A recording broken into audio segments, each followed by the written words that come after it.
What up, guys? Right now. So, oops. Sorry, I'm trying to make a. I'm probably going to end up, just splitting a bunch of lives today. I'm exploring Philadelphia, as you can see, and we just went to Independence Hall, and now we're at our next stop. The last place was probably one of the most historical. The last place I visited was probably one of the most historical places in America. This is the most historical place. This is the most iconic historical food when it comes to food industry place in the world where I'm at right now. I am at Pat's Kingdom Steaks, and this is where the most iconic sandwich first made its run, the Philadelphia cheesesteak. Now, unfortunately, guys, we're actually not going to get one because, I was planning on getting one, and right behind me is Gino's. So this is Pat's right here. Yeah, there you go. Just, so this is Pat's right there. And over there's a sign too, and I'll show it. I'll get up and walk around and show you guys here in a moment. And then there's also Gino's. This used to be one place, Pat's Steaks. It used to be a hot dog stand back in the 1930s, and it happened when a busy taxi driver drove by, and they were trying to make a new sandwich and expand. And he said, "Put that on a." The taxi driver said, "Put that on a sandwich with some onions," and then thus the rest is history. Food history was made. This is the very place where a big part of history when it comes to food was made. The Philadelphia cheesesteak. And they use whiz cheese. That's what they call it. And the holy grail, what makes a cheesesteak so good in Philadelphia? They have their sub rolls called Amoroso, and they only make it in Philadelphia. It's baked here in Philadelphia, and the way it's baked is it soaks up the grease so well. Now you can special order it, so that's what really makes the sandwich so iconic. The Amoroso bread that they use with the sesame seeds on it. But like I said, guys, unfortunately, we're not going to get one because I remember they used to do halves, and it was like 13 or 14 bucks, but now it's like $20 for a whole sandwich. And I'm going to be eating a lot of food today, so it's just not worth getting.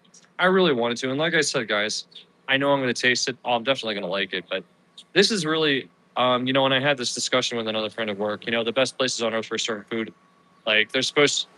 Hold on, waiting for the cars to pass by. A lot of very noisy. Say the best barbecues in Texas, and my friend I knew went there. He said it's mediocre, just like this place. Usually we're the original place where something started. It's just mediocre. Hey Billy, how you doing? Sorry I didn't see you in my last slide, but anyway, we're going.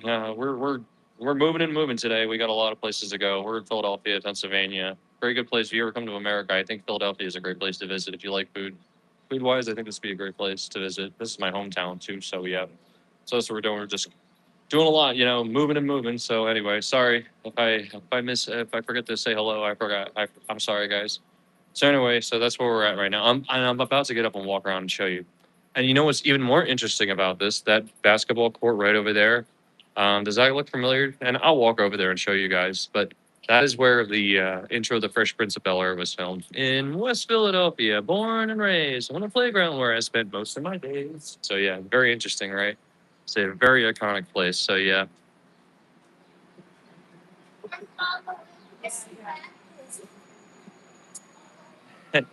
So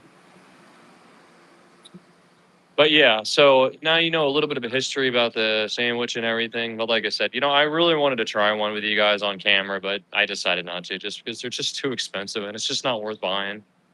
And I'm gonna eat it. On my next stop is Reading Terminal City Market, so we're probably gonna eat a lot of food there. I'm probably gonna do a lot, but I am gonna share with you something. Before I left Independence Hall, there was a food truck, aka Roach Coaches. They're all over the place, and they have good gyros or gyros. And but I also got something else today from one of the Roach Coaches that I went to before I left.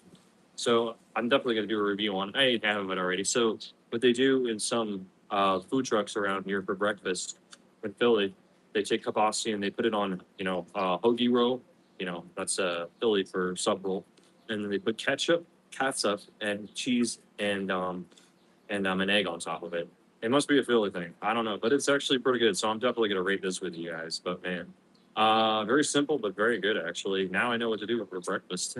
Now I have another great addition in my kitchen for breakfast. So I'm definitely gonna try this. But yeah, the ketchup on it's pretty interesting though. Yeah, sorry. Let's try it.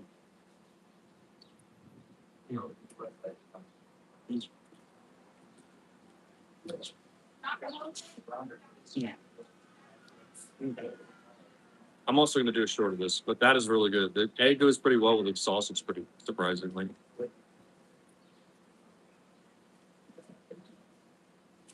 Mm. No, the ketchup too.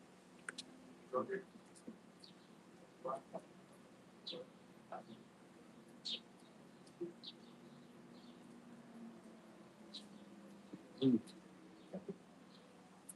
That is a solid egg. It must be a Philly thing. The ketchup and the egg really make it taste better. They bring new dimension of flavor to it.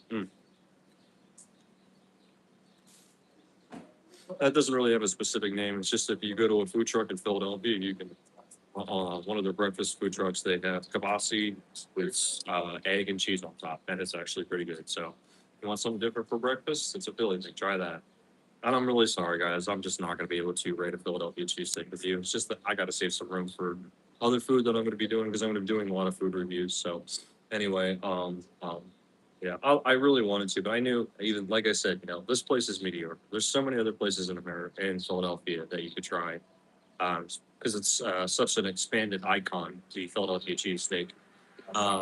So yeah, this place is mediocre. So I mean, hey, it's worth checking out because just if you want to see the history behind it, go for it. But yeah, we're about to walk around here in a sec. I'm gonna show you guys. It's not Let's Bite. Show you guys a better close up of Geno's and Pat. So I don't know what happened, but when the cheesesteak was created, I mean, it was originally Pat's hot dog stand, but then I don't know, at some point in the '70s, I think, is when they actually they broke apart and split in two. I think I'm not really sure, but you have to do some research. Really, I'm not really sure. I have to do more research about uh, biology of British people, height wise, eye color, and everything. I don't know as much about it, but yeah, a lot of diversity in American people, men for sure. A lot of diversity, though. But you're right. All right, guys. So let me get him to walk around and show you some stuff. Now, personally, though, I mean, if I was to get a sandwich here today, it would have been at Pat's right here. As you can see, there's that sign that shows you the how the cheesesteak happened, 1930s, and so it's pretty cool. And yeah, there's another close up of the what do you call it? The basketball court that where the Fresh Prince of Bel Air was filmed. So yeah, and there's Geno's obviously. So yeah, I think Geno's is a little bit better. Pretty much the same price though. But yeah, if you do come here and you do want to just check it out and taste it, just to say you've been here, then I recommend Geno's. I think they're slightly better. I hate to say this, but a lot of people say nowadays that I talk to that still go to Pats don't go here anymore. They said it went down so downhill. I was like, it's a diarrhea food. Somebody, actually, one of my uncles ate here recently and said it. I was like, the shit's really bad. Excuse my language. So I don't know. There's a quick little tour of Pat's King of Steaks. Pretty cool, huh? There we go. All right, guys. Well, we got so much to do, so little time to do it. I'm gonna have to cut you guys off, but our next stop's either gonna be the Eastern State Penitentiary or the what do you call it? Reading Terminal City Market, guys. All right, guys. Hello, Eduardo. I saw you the other day. All right, I'm gonna cut you guys off, but I'll catch you guys in a few. All right, see you guys. Bye. We have so much to do and so little time to do it. I'll see you soon.